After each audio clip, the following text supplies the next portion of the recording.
Hello everyone, कैसे हो आप सभी। स्वागत है आपका मेरे यूट्यूब चैनल में।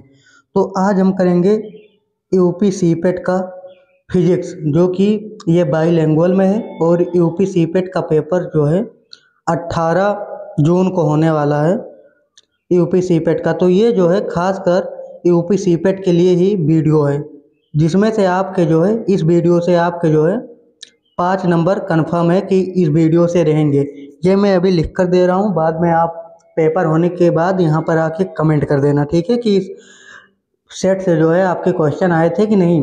तो ये जो है स्पेशल यूपी सीपेट के लिए है, मिक्सिंग वगैरह कुछ नहीं है। और आप सभी ने सीनेट का पेपर दिया ही होगा, आप सभी को लेवल पता होगा। तो इस सेट से जो है मैं आप सभी को कहता हूँ 5 नंबर आएंगे, कन्फर्म है। और ये जो है मैं खुद बनाया हूँ, क्योंकि मुझे एक्सपीरियंस हो गया है पेपर का लेवल कैसा रहता है। ये देखो, ये मैंने खुद बनाया, ठीक है। तो चलिए क्वेश्चन नंबर फर्स्ट पे, the SI unit of force. अब देखो, ये फोर्स का एसआई यूनिट क्या होता है। तो जूल होगा क्या? नहीं, जूल जो है ऊर्जा का होता है। जूल जो है ऊर्जा का होता है। न्यूटन, अभी देखते हैं, सही लग रहा है ये आंसर। वाट नहीं होगा। पास्कल ये भी नहीं होगा। तो अपना आंसर होगा न्यूटन, ठीक है। क्वेश्चन नंबर 2 पे चलते हैं। The acceleration due to gravity on earth is. Hindi में देख लेते हैं क्या कहना चाह रहा है। पृथ्वी पर गुरुत्वाकर्षण से होने वाला त्वरण होता है। तो देखो, जो पृथ्वी से गुरुत्वाकर्षण पे त्वरण होता है वो 9.8 मीटर प्रति सेकंड स्क्वायर होता है, ठीक है। यहाँ पे आप देख लेना, क्योंकि कहीं कहीं 9.8 मीटर पर सेकंड दिया रहता है। तो बहुत से बच्चे वहाँ पे लगा देंगे, ये नहीं होगा, ठीक है। ये नहीं होगा, आंसर ये होगा 9.8 मीटर पर सेकंड स्क्वायर, ठीक है। फिर क्वेश्चन नंबर थर्ड है, which of the following is a vector quantity. और मैं यहाँ पे जो इम्पोर्टेंट बता दूंगा, आप वहाँ पे इम्पोर्टेंट लगा लेना, ठीक है। वो क्वेश्चन जरूर आपके एग्जाम में दिखेंगे, क्योंकि पेपर का लेवल जो है सीपेट का बेसिक ही रहता है, बहुत बेसिक रहता है। Which of the following is a vector quantity. निम्नलिखित में से कौन सा एक सदिश राशि है। सदिश राशि मतलब जिसमें मैग्नीट्यूड और डायरेक्शन दोनों हो, यानी कि परिमाण और दिशा दोनों में हो, तो वो होगा सदिश। अब यहाँ पे देखते हैं गति। गति जो है स्केलर है। डिस्टेंस ये भी स्केलर है। वर्क ये भी स्केलर है। वेलोसिटी ये जो है वेक्टर है, इसमें दिशा और परिमाण दोनों होते हैं, ठीक है। और आप जो बताएंगे, आप कमेंट बॉक्स में बताना कि ये करंट जो होता है, करंट, इलेक्ट्रिक करंट, ये स्केलर है या वेक्टर है। आप कमेंट बॉक्स में कमेंट करके बता देना, ठीक है। और आप इसको जो है इम्पोर्टेंट भी टिक कर लेना, आपके एग्जाम में आने लायक क्वेश्चन है। Question number 4, the force of friction x. घर्षण बल जो है कार्य करता है। घर्षण बल कैसा कार्य करता है? इन डायरेक्शन ऑफ मोशन, यानी कि गति के डायरेक्शन में। अपोजिट टू मोशन, यानी कि जिस तरफ हम चल रहे हैं उसके अपोजिट। तो ये भी नहीं होगा, ये भी नहीं होगा। क्या हो जाएगा अपना answer? Opposite to motion. Fifth number, Newton third law. अब देखो, न्यूटन बाबा जितने भी लॉ दिए हैं आप याद कर लेना, और इसको जो है आप इम्पोर्टेंट टिक कर लो। ये जरूर आपके क्वेश्चन में दिखेंगे, इसको आप इम्पोर्टेंट टिक कर लो, ठीक है। तो न्यूटन का थर्ड लॉ जो है action and reaction. Action and reaction, इसका एग्जाम्पल हो जाएगा गन से चली हुई गोली, ठीक है। और 6 नंबर क्वेश्चन है, work is said to be done when. Work हम किसे कहेंगे? वर्क उसे कहेंगे कि जब जो है फोर्स अप्लाइड किया जाता है, ये होगा नहीं। टाइम पासेज नहीं होगा। मास इंक्रीजेज ये भी नहीं होगा। तो कार्य तब होता है जब जो है उस पर डिस्प्लेसमेंट अकर हो। और ये पेपर जो है जीएनएम में आया था। जीएनएम के पेपर में ये जो है क्वेश्चन आया था, अभी हाल ही में जो पेपर हुआ है, ठीक है। Question number 7, the SI unit of energy. ये भी आप इम्पोर्टेंट टिक कर लो, ये आपके क्वेश्चन में आएगा, जरूर दिखेगा कहीं ना कहीं, ठीक है। तो the SI unit of energy, ऊर्जा की एसआई इकाई क्या है? तो ऊर्जा की एसआई इकाई जो है वाट है, जूल है, न्यूटन है या वोल्ट है, तो ऊर्जा की जो एसआई इकाई है वो हो जाएगा अपना आंसर जूल। ठीक है। 1 kilo watt hour is equal to, यानी 1 किलोवाट घंटा बराबर होता है किसके, 3600 जूल नहीं होगा, 1000 जूल नहीं होगा, 3.6। हाँ, ये मुझे सही लग रहा है और यही जो है करेक्ट आंसर होगा। आप इसे जो है अच्छे से याद कर लेना, ये जो है जहाँ तक है मुझे लग रहा है कि ये पेपर में जरूर आएगा। ठीक है। Question number 9, power is the rate of. अब ये देखो, power is the rate of है, शक्ति किस दर को दर्शाती है, शक्ति किस दर को दर्शाएगी, वेलोसिटी को। वेलोसिटी जो है वेग, वेग जो है विस्थापन बटा समय को दर्शाता है, तो ये नहीं होगा। एनर्जी ट्रांसफर, हाँ ये सही लग रहा है, अभी देखते हैं। एक्सीलरेशन, ये भी नहीं होगा, ये तो वेग बटा समय हो जाता है। मास, ये भी नहीं होगा, तो अपना आंसर क्या होगा, अपना आंसर जो है एनर्जी ट्रांसफर होगा। क्वेश्चन नंबर 10 पे चलते हैं। The SI unit of pressure, दाब की एसआई इकाई है, दाब की एसआई इकाई क्या है, तो दाब की एसआई इकाई जो है वो पास्कल है। न्यूटन जो है ये फोर्स का हो जाता है यानी बल का, जूल जो है एनर्जी का हो जाता है, और बार जो है ये किसी का हो जाता है। ठीक है। Question number 11, beach type of mirror is used in rear view. और देखो, अगर आपको लग रहा है ये क्वेश्चन बहुत ही बेसिक है, आपको आ रहा है, तो पेपर में बैठोगे कंफ्यूजन में गलत हो जाएगा, इसीलिए अच्छे से देख लो।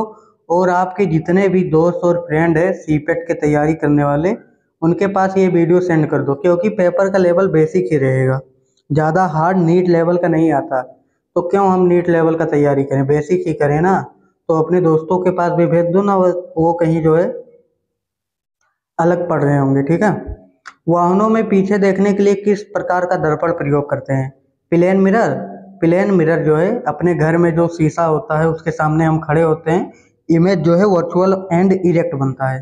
कॉनकेव, कॉनकेव जो है ये इमेज को जो है यानी कि जूम यानी कि इमेज को बड़ा दिखाता है ये कॉनकेव, रियल एंड इन्वर्टेड दिखाता है। ठीक है। बात रही कॉन्वेक्स, तो कॉन्वेक्स ही अपना सही आंसर हो जाएगा। कॉन्वेक्स जो है छोटा और वर्चुअल एंड इरेक्ट दिखाता है। क्वेश्चन नंबर 12, ये आप जो है इंपॉर्टेंट टिक कर लो, ये क्वेश्चन पेपर में जरूर दिखेंगे। ठीक है। The speed of light in vacuum is, निर्वात में प्रकाश की गति होती है, तो ये सभी को पता है, 3 × 10⁸ मीटर पर सेकंड। अब यहाँ मीटर पर सेकंड दिया है, कहीं पे स्क्वायर होगा, तो ये आंसर नहीं होगा। ठीक है। तो आप जो है यही लगाना, मीटर पर सेकंड, ये यूनिट जरूर याद रखो लास्ट में। ठीक है। Question number 13, which device is use measure temperature. तापमान मापने के लिए कौन सा उपकरण प्रयोग होता है, तो आप बताएंगे इसको, अब मैं आपके लिए छोड़ रहा हूँ। ठीक है। कमेंट बॉक्स में जरूर बता देना इसका आंसर क्या होगा। Question number 14, heat always flow from. हाँ, हीट जो है ये गर्मी हमेशा बहती है किस किस तरफ से, कोल्ड टू हॉट नहीं, हॉट टू कोल्ड ये भी हो सकता है, लो प्रेशर टू हाई ये तो नहीं होगा, वैक्यूम टू सॉलिड नहीं होगा। हीट जो है, गर्मी जो है, देखो आप घर पे जो है कुछ भी ले लो, जैसे पीतल का सामान ले लो, तो जब आप उसे हीट देते हो तो वो पहले गर्म होता है, गर्म यानी कि जहाँ पे गर्म होते होते ये ठंड की तरफ जाता है, तो हॉट टू कोल्ड होगा आंसर। ठीक है। Question number 15, good conductor of heat is, गर्मी का सुचालक होता है, तो गर्मी का सुचालक क्या होता है, इसमें वुड होगा, लकड़ी नहीं, प्लास्टिक नहीं, रबर ये कब से करने लगा, कॉपर होगा इसका आंसर। ठीक। 16 number, the resistance of a conductor depend on, एक चालक का प्रतिरोध निम्नलिखित में से किस पर निर्भर करता है, तो रेजिस्टेंस जो है वो किस पे निर्भर करेगा, चलिए देखते हैं। लेंथ करेगा, एरिया पे भी करेगा, मटेरियल सभी पे, यानी ऑल ऑफ द एबव इसका आंसर हो जाएगा। ठीक।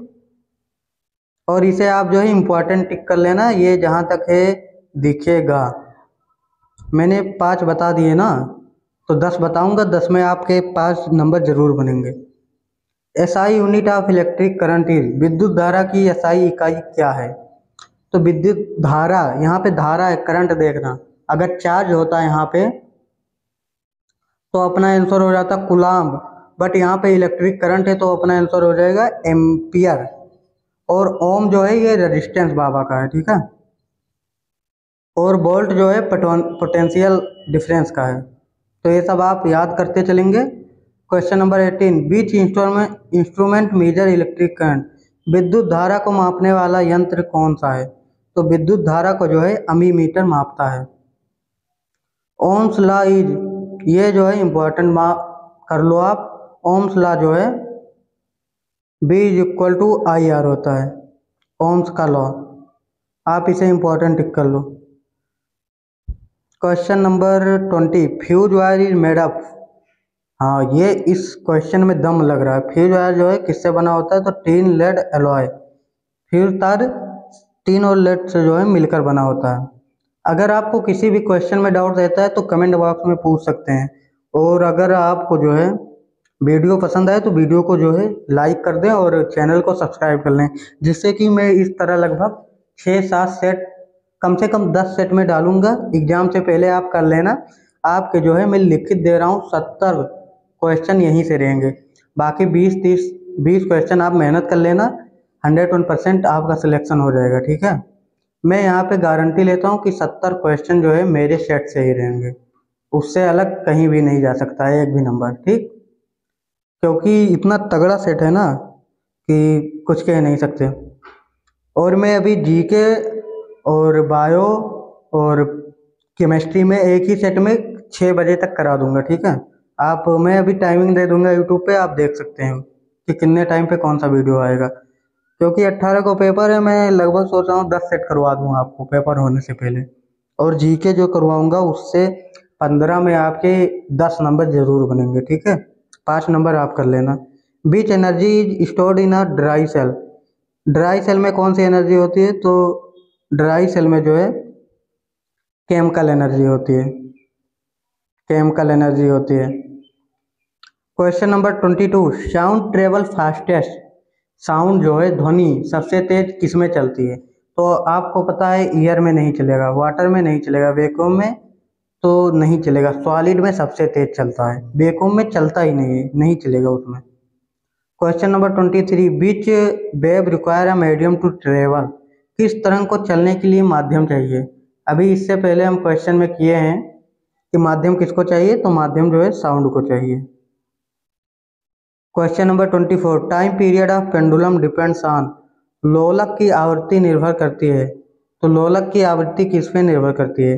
तो ये जो है लेंथ पे निर्भर करेगी। आप इसे इम्पोर्टेंट कर लीजिए 2025 सीपेट के लिए, ठीक है। The frequency of audible sound is, स्वर्णीय ध्वनि की आवृत्ति होती है, स्वर्णीय ध्वनि यानी कि सुनने वाली ध्वनि की आवृत्ति क्या होती है? 20 हर्ट्ज से 20,000 हर्ट्ज।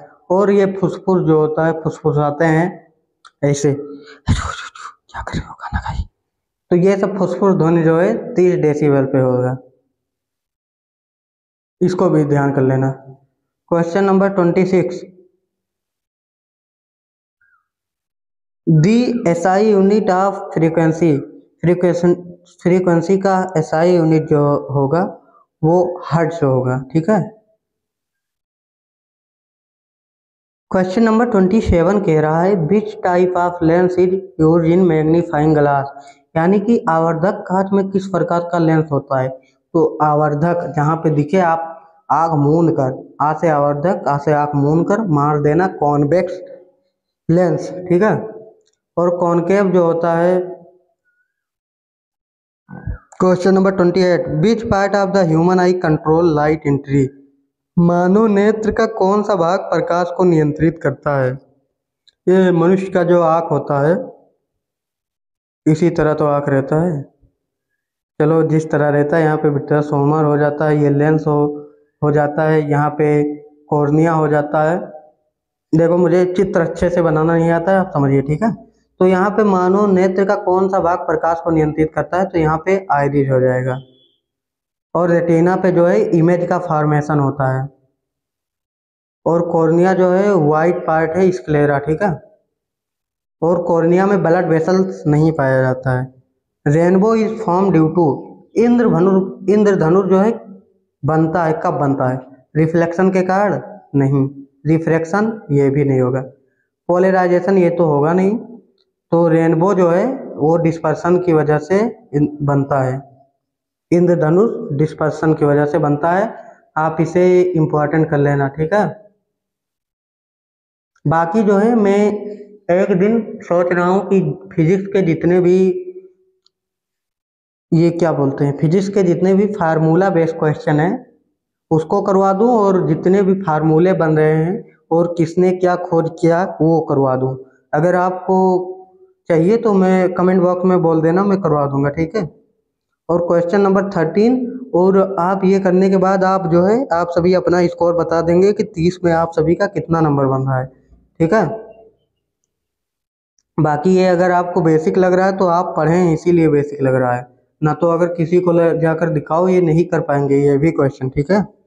इफ ऑब्जेक्ट डिस्टेंस यानी कि image distance in a plane mirror, यदि समतल दर्पण में वस्तु की दूरी बराबर हो प्रतिबिंब की दूरी, तो प्रतिबिंब होगा। यानी कि यहाँ पे देखो प्लेन मिरर लिखा है, और प्लेन मिरर मैंने बताया है ये जो होता है वर्चुअल एंड इरेक्ट होता है। तो यहाँ पे आपका आंसर हो जाएगा वर्चुअल एंड इरेक्ट, ठीक है। आप ये कर देना। बाकी देखो अगर आप चैनल पे नए हैं तो चैनल को सब्सक्राइब कर लें, और अगर आपको इसका पीडीएफ चाहिए और सीपेट के लिए पीडीएफ चाहिए तो आप मेरे टेलीग्राम से जुड़ सकते हैं, जो कि मैं नीचे डिस्क्रिप्शन में लिंक दे दूंगा। आप जुड़ जाइएगा, और जिस भी टॉपिक पे आपको वीडियो चाहिए वैसे मैं सब करवा दूंगा एग्ज़ाम से पहले। जितने भी 11, 12 क्लास 10th 9th के हैं सब मैं टेस्ट सीरीज करवा दूंगा। और आप सभी अपना स्कोर ज़रूर बताना। तब तक के लिए मिलते हैं नेक्स्ट वीडियो में।